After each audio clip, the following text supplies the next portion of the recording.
कांग्रेस सांसद राहुल गांधी इन दिनों अमेरिका दौरे पर हैं। राहुल गांधी नेता प्रतिपक्ष बनने के बाद उनका यह पहला अमेरिका दौरा है। इस दौरान उन्होंने कई कार्यक्रमों में भाग लिया और भाजपा और राष्ट्रीय स्वयंसेवक संघ पर खास तौर पर हमलावर रहे। नेता प्रतिपक्ष ने अमेरिका में जो कुछ कहा उसकी भारत में एक वर्ग खूब आलोचना कर रहा है। केंद्रीय मंत्री और बेगूसराय सांसद गिरिराज सिंह ने तो कांग्रेस सांसद राहुल गांधी पर तीखा वार किया है। भाजपा के वरिष्ठ नेता और केंद्रीय मंत्री ने कहा कि देश विरोधी बयानों के लिए उनकी संसद सदस्यता रद्द कर देनी चाहिए। केंद्रीय मंत्री गिरिराज सिंह ने दावा किया कि देश हो या विदेश, राहुल गांधी जब भी मिलते हैं तो देश विरोधी ताकतों के साथ ही मिलते हैं, चाहे जवाहरलाल नेहरू विश्वविद्यालय के पूर्व छात्र उमर खालिद हो या विदेश में इल्हान उमर हो। इस तरह का उनका बयान यह पहली बार नहीं है।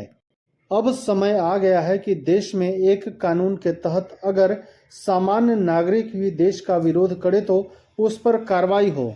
केंद्रीय मंत्री गिरिराज सिंह ने कहा, राहुल गांधी की तो संसद सदस्यता ही रद्द कर देनी चाहिए। कभी अटल बिहारी वाजपेयी भी नेता प्रतिपक्ष थे। वह विदेश जाते थे तो कहते थे एक देश एक नेता, लेकिन आज ये देश विरोधी ताकतों के साथ मिलकर देश को गाली दे रहे हैं।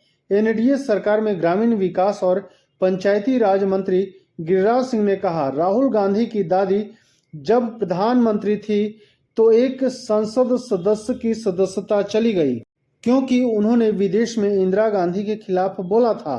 सदस्यता रद्द करने के लिए जो प्रस्ताव लाया गया था उसमें कहा गया था कि इंदिरा गांधी देश में कांग्रेस पार्टी की नेता हो सकती हैं, लेकिन विदेश में वह देश की नेता हैं।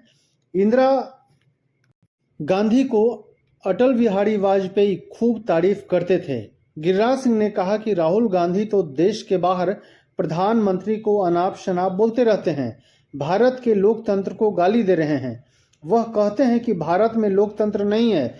सुब्रमण्यम स्वामी की रद्द हुई सदस्यता उनकी पत्नी रोक्साना स्वामी ने अपनी किताब evolving with Subramanian Swamy a roller coaster ride में जिक्र किया है कि अमेरिका से लौटने के बाद सुब्रमण्यम स्वामी आईआईटी दिल्ली में पढ़ाने लगे थे।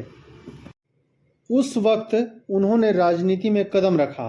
1974 में सुब्रमण्यम स्वामी को उत्तर प्रदेश से राज्यसभा सांसद बना दिया गया, लेकिन देश में इमरजेंसी लगने के बाद सुब्रमण्यम स्वामी भूमिगत हो गए।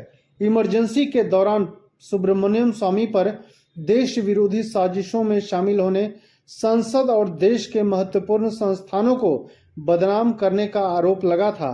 इसी आरोप में सुब्रमण्यम स्वामी को 15 नवंबर 1976 को राज्यसभा से बर्खास्त कर दिया गया था।